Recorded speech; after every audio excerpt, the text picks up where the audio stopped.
morning, children. Welcome back to our English class. So, children, today we are going to start a new poem. So, before entering into the poem, observe this, okay? Can you see the beautiful yellow flowers? And here you're having a butterfly resting on the yellow flower. Yes. Can you guess the name of the poem? So, it is going to be relating to a butterfly. Okay, so the name of the poem is To a Butterfly by William Wordsworth. So first we'll see about the author William Wordsworth. So he was living during the year 1770 to 1850 and he is an English poet and the Prelude is the best work of him. And he is England's poet laureate, that is he was officially appointed by the government for composing poems for the state occasions and other government events from the year 1843 to 1850. Okay, and this poem has these important factors. First one is about the traditional features. So, To a Butterfly is a poem which has all the traditional features of William Wordsworth and it has a special connection with nature. As you know, this is about a butterfly. Okay, so the poem is addressed to the butterfly with affection. So the butterfly is sitting on a yellow colored flower and Wordsworth describes about the actions of the butterfly. Okay, so now let's see the poem. So, children, what is the name of the poem? To a Butterfly by the poet William Wordsworth. So, now let's see about the author William Wordsworth. So, children, he is William Wordsworth. As I told you, he is an English poet who wrote various topics. To a majority were about nature, and he is also called as a nature poet. Okay. So, children, now let's read the full poem once and then we'll read each stanza with the meaning. Okay. So, first, To a Butterfly by William Wordsworth. I watched you now a full half hour, self poised upon that yellow flower. And little butterfly, indeed, I know not if you sleep or feed. How motionless, not frozen seas, more motionless, and then what joy awaits you when the breeze hath found you out among the trees and calls you forth again. This plot of orchard ground is ours. My trees they are, my sisters' flowers. Here rest your wings when they are weary. Here lodges in a sanctuary. Come often to us, fear no wrong. Sit near us on the bough. Well, talk of sunshine and of song, and summer days when we were young, sweet childish days that were as long as 20 days are now. Okay, this is the poem, and who's the poet? William Wordsworth. Now let's read the stanza again and then I'll explain you the meaning. So, this poem, To a Butterfly, has all the traditional features of Wordsworth poetry and it shows his special connection with nature and how he finds beauty and meaning when he interacts with it alone. So, when you are alone, what you will do? You will be watching the plants, you will be seeing what your favorite things, isn't it? Likewise, Wordsworth spends time with nature, and the subject here is the solitary butterfly that is perched sat upon a yellow flower, and the speaker is Wordsworth himself. So, who is the speaker in the poem? William Wordsworth. So, the poem is addressed to the butterfly with affection. So, there is a difference between the mood of the poem of the two sections, the first stanza and the second stanza. So, now we are going to see about the meaning in the first stanza. So, now we'll read the stanza and then we'll see the meaning. Okay. Yes, I have watched you now a full half hour, self poised upon the yellow flower. And little butterfly, indeed, I know not if you sleep or feed. How motionless, not frozen seas, more motionless, and then what joy awaits you when the breeze hath found you out among the trees and calls you forth again. So, this is the first stanza. Okay, children. So, here Wordsworth contemplates the perfect stillness of the butterfly and anticipates with happiness how it will take flight when the breeze teases it. What is breeze? Breeze is nothing but the air, okay? And the sole focus of this section is on the simple pleasure that one derives from the loveliness and the innocence of nature, okay?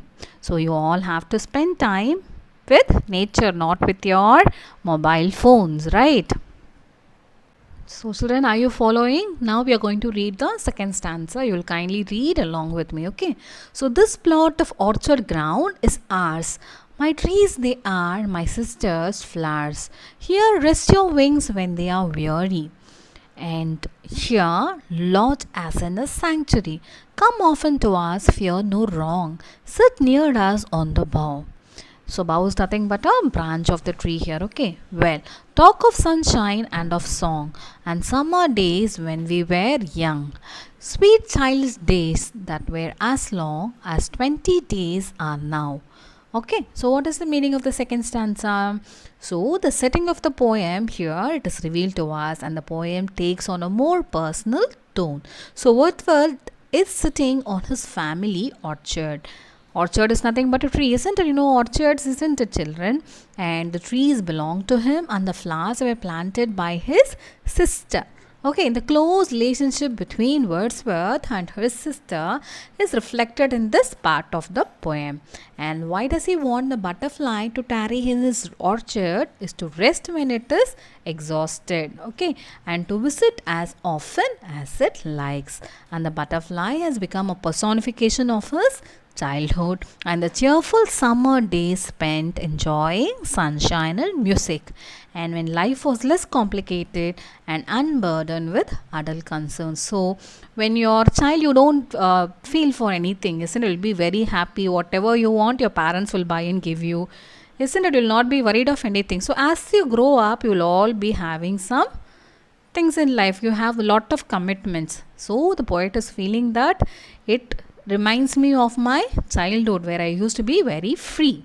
Okay, so the poem To a Butterfly goes beyond the poet's appreciation of the much beloved butterfly, and it is a celebration of the relation between the purity of nature and the joy of childhood. So you also, children, you when you see a beautiful butterfly, what you will you try to catch, isn't it? And you'll be admiring the beauty of its wings, how it moves, isn't it, children? So like that you also have to admire nature and write poems like William Wordsworth. So children, next we are going to discuss about the comprehension question answers. Okay, so first choose the words from the brackets and fill in the words of your own to complete this paraphrase of the first stanza. Okay, so here the poet sat for dash watching a butterfly sitting on a dash flower. So it was a yellow flower. How long he was sitting? For half an hour, isn't it? Yes. The butterfly was absolutely still. Still means what? Doesn't move anywhere. Okay. And as moving then frozen seas. And the poet observes that a butterfly moves again only when the dash blows. What blows here? Breeze blows. And he thinks that the butterfly is joyful that the breeze has found her among the trees and is calling her. Okay, children? Yes, write it correctly in your textbook. Next, write true or false. The poet says that the orchard ground is his and the butterflies. No, the answer is wrong. So you have to write false. Second question. He invites the butterfly to use the ground as its home. Yeah, it is true. Third question. He promises the butterfly that it won't be mistreated. Yes, the answer is true. Fourth one. The poet asks the butterflies to sit on the flowers as they talk. No, answer is false. Okay, next answer these questions.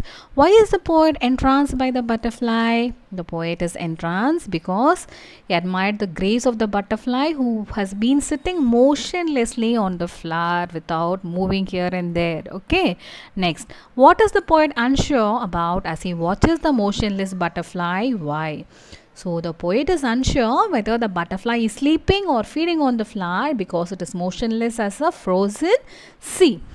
Have you seen a frozen sea? Yes, in National Geographic Channel, I have to watch. Okay, next.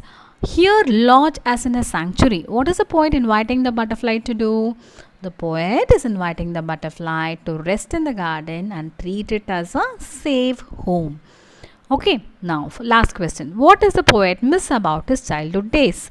The poet misses the long sunny days of his childhood when he had a lot of time to do what he wanted. So as I told you, when you were young, would be whatever you like you will be doing, isn't it, children? So that is the end of the poem. Okay.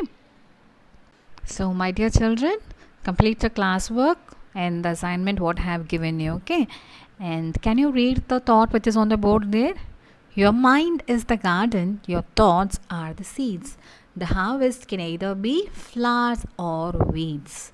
So, it all depends on you. Okay, children. So, think positive, be positive, and do positive things and make your life as well as others' life a happy and a cheerful one. Okay, children. God bless you all. Stay safe, children.